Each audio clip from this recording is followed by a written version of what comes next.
Good morning, good morning, good morning. Today is Friday, January 6th, 2023, and I am still Kenny Polcari, your host of the party. And what is it that's happening today? Well, we got the non-farm payroll report, and there's all this excitement building up around it. But let's just talk about what we need to know. Yesterday, the ADP report surprised to the upside, and stocks got walloped. The NFP, like I said, is due out today, and so we're all curious what that's going to reveal, and we're only moments away. More Fed mouthpieces continue to suggest hawkishness and that rates will now be well above 5%. Oil's up. Why?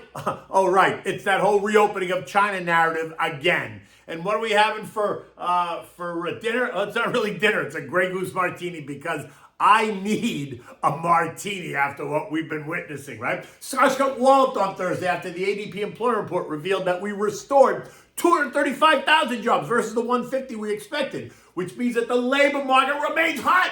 And that means the Fed isn't going to stop raising rates anytime soon. And this should not be a surprise at all. In fact, they're talking about 50 basis points in February, which is a change.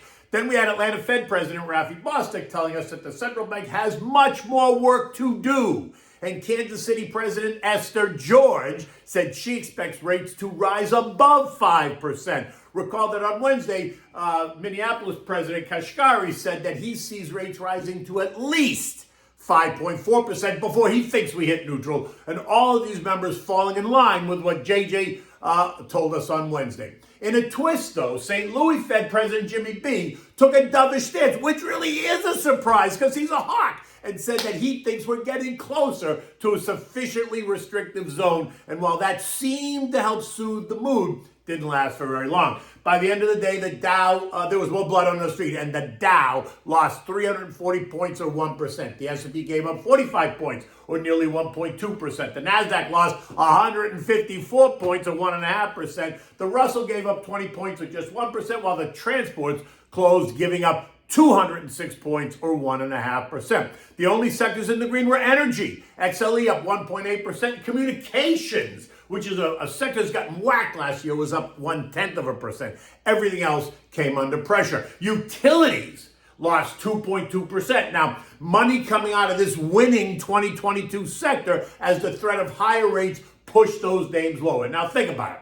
Utes pay about a solid 3% divvy, maybe 4%. And so they are a safe haven until there's an alternative. And treasurers are now paying higher rates with a guarantee of no capital loss, backed by the full faith and credit of the U.S. government. So when you have a 3-month note paying you 4.5% interest with no chance of loss of principal, keeping you liquid because it's 3 months, right? So you're keeping you liquid. Then you can see how anyone that's been using Utes as a safety play might decide that they don't have to do that anymore. They can cash out. They can put their money into treasuries, short duration, right, 3 months, and ride out the wave of despair and anxiety as they see fit, right? Makes perfect sense. Now, real estate also took it on the chin. The XLRE down 3% as the idea of higher rates punched that group right in the face as well. Tech, naturally, down 2%. No surprise there. But higher rates and negative comments from Microsoft CEO Nadella saying that the tumult in tech will continue through 2025. Not until, but through. So it's 36 months of hell to pay for tech. He highlighted how much of the work from home and the government stimulus checks have now come to an end, and that's forcing tech companies to become fiercely conservative, citing that there is a real recession in large parts of the world, forcing everyone to have to adjust their priorities. And that helped to take the tech big boys lower, right? A lot of the big names. Microsoft down 3%, Apple down 1%, Amazon down 2.5%, Now down 7%, Palo Alto down 2.5%, Nvidia down 3%, AMD down 3.5%, Qualcomm down 2%. Notice the range of subsectors in the tech storm. Cloudware, software, semi, cyber, right? And they threw everything into the pot yesterday if it was related to tech, and boom. The other issue with the daily announcements about who's next on the chopping block. Most recently, we found out that Salesforce and Amazon are joining a host of other tech companies laying off workers. The list is long, but some of the more popular tech companies that have been in the news, Adobe, Apple, Chime, Cisco, Coinbase, DoorDash, Galaxy Digital, HP, Intel, Lyft, Meta, Peloton, Plaid, Qualcomm, Silvergate, Stitch Fix, Stripe, and Twitter. These layoffs are happening now, so they aren't showing up in the data yet. But just wait until we get those reports started next month. Now, to be fair, Silvergate's got some other issues on the doorstep, right? FTX's collapse forced a run on the bank at Silvergate, forcing Silvergate to sell assets at steep losses as $8 billion ran out the door. It's a fascinating story. The stock was trading at $162 in March, and yesterday it closed at $12.57, a spectacular 93% decline. I just wonder what all those investment banks are saying about Silvergate now that they're all pushing the buy rating back in March. And speaking of other FTX victims, Genesis Global Trading has laid off 30% of its employees and is now considering bankruptcy. Consumer staples were lower by 1%. Healthcare lost 1%. Again, both sectors that had held up fairly well in 2022. So we saw some profit taking as investors look to preserve capital, right, in light of the unknown, which is today. So that unknown is the NFP report. What will it reveal? After yesterday's ADP surprise, who thinks that today's report's going to follow suit? Or will the NFP report suddenly show a decline in job restoration, suggesting that the Fed rate hikes are working, which, by the way, would contradict the narrative from yesterday? Then what? It's all good? Stocks rally? Nothing to worry about? Is that what's going to happen? If that report should suddenly go in reverse, it's illogical. Remember, they're expecting 180,000 new jobs. Earnings month over month to be up 0.4 and earnings year over year to be up 5%. All while the unemployment rate remains stuck at 3.7, which is not what the Fed wants to see. They want to see that data point, unemployment, to rise. And remember, many economists on the street are telling us that the unemployment rate has to go to at least 5% for the Fed to succeed. Others are telling us that 6% is more the number. So sit tight, because we're only moments away from getting that report. Now look, inflation has most likely peaked, right? We saw July CPI at 9.1%, and we saw the July PPI at 11.1%. As of last month, the CPI is now 7.1 and the PPI is 7.4, so that's good. That's great. But it took us 9 rate hikes to get there, and we're still well above the 2% target that they told us we were aiming for. So there is more work to do, and it will most likely get more difficult to achieve. Thus the hawkish commentary from JJ and other Fed members, along with published minutes that were not unclear at all. So those investors and strategists and analysts that keep hoping for a Fed pivot in 2023 are barking up the wrong tree.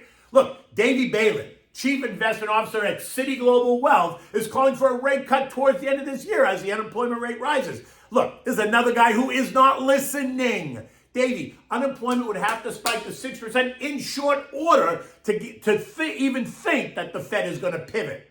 And unless I'm missing something, that doesn't appear to be in the cards. We've had 9 rate hikes and the unemployment rate has not budged. Now, I do expect that that's going to start to change in the February NFP report and then beyond, right? But is it going to move by a full 2 percentage points that quickly? Possibly. I just don't see it yet, but it could. Wednesday's Joe report showed that we have 10.5 million jobs available. So if someone gets laid off, there's a job for them somewhere doing something. Unless, of course, they choose to stay home and collect. Recent data shows us that when you add up all the unemployment benefits and social programs, you could actually stay home and collect nearly $40,000 worth of income and benefits. So maybe people are going to just take a break. Like I said yesterday, 2023 is an off year. There's no election and no one to be beholden to. 2024 is the presidential election cycle. So the Fed can crush the economy this year and then in the new year start to stimulate, hoping that Americans forget what they did, as the media attention will turn to the election cycle, where we can expect at least 30 people, 15 on each side, to run for president, because I don't think Joey's running. I just don't think he is. Maybe he is, and if he is, then we'll eliminate 14 people. But we have time until that starts, right? But I just don't think he's running. Right now, they can't even elect the Speaker of the House, and that's causing immediate angst for the GOP while allowing the DNC to laugh all the way to the voting booths. Have you noticed how the fight is being framed? This is good, it's healthy, it's democratic. Okay, let's run with that. I say it's nuts. It's not like they didn't know what they needed to do once the election was called in early November. They knew they needed to elect a speaker.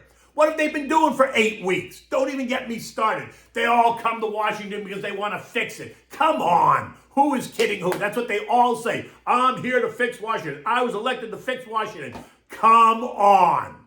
In the end, the mood is cautious and anxious as we await more policy decisions in the months ahead.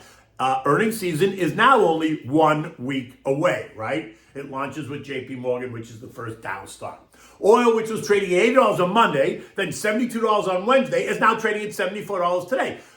They ran with the China demand destruction story on Tuesday, causing oil to fall. That sent oil lower, and then they pushed the OPEC Plus production narrative on Thursday, and that caused oil to rally. And today it's the China reopening story, suggesting that demand is going to be strong narrative, right? Which is why I say stop the madness. Oil is going higher, period, the end. Remember, Joey needs to buy oil to refill the SPR on top of the OPEC Plus production cuts potentially and the China demand story. So anyone expecting oil to trade down, I say you're not paying attention. There's a floor here. It has at least a 7 handle on it. And if the Saudis have their way, it's going to have an 8 handle on it. Now, gold is holding steady at 1842. My gut says it churns in here and then it pushes higher. But the technicals do suggest that the trend line support is down at 1810. That's the trend line support. I don't think it's going to go there, but it could. And resistance is at about 1900. So we're in that wider range. Treasuries now, nothing new to say. Yields remain elevated, and they do pose a headwind for stocks as investors now have that alternative. The 3-month note is now yielding 4.5%, guaranteed. The 2-year at 4.47, and the 10 years yielding 3.72. This morning, U.S. futures are flat. Dow futures are up 30, the S&P is down 4, the NASDAQ is down 30, and the Russell's up 1 point. European markets are churning, but churning mostly to the upside.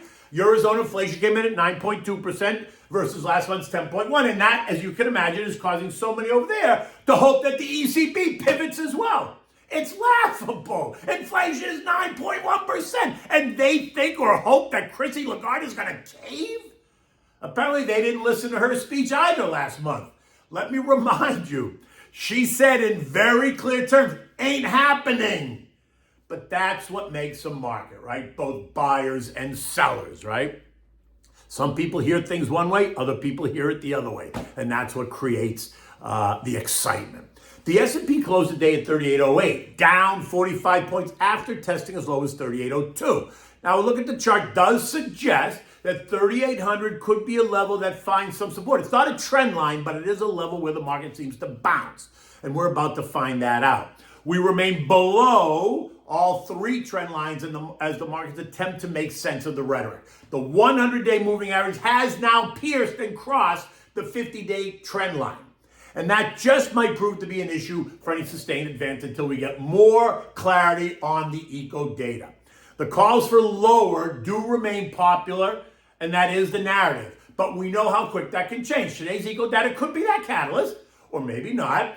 But I would point out that the Fed minutes are very clear that they are not pivoting or pausing anytime soon. And in fact, the February hike is now up 25 basis points, right? Slowing is not stopping. Just remember that. You need to remain alert because any positive headline is going to create this knee-jerk reaction, and you could see the market surge and rally really hard. We could get one of those days where, it's up 700 points on just the headline. Okay, so now what are we doing? I'm not cooking tonight. Tonight I'm just having a martini because this is making me absolutely nuts. And so that is one of my favorites, and here is how I order it, right? I go up to the bartender.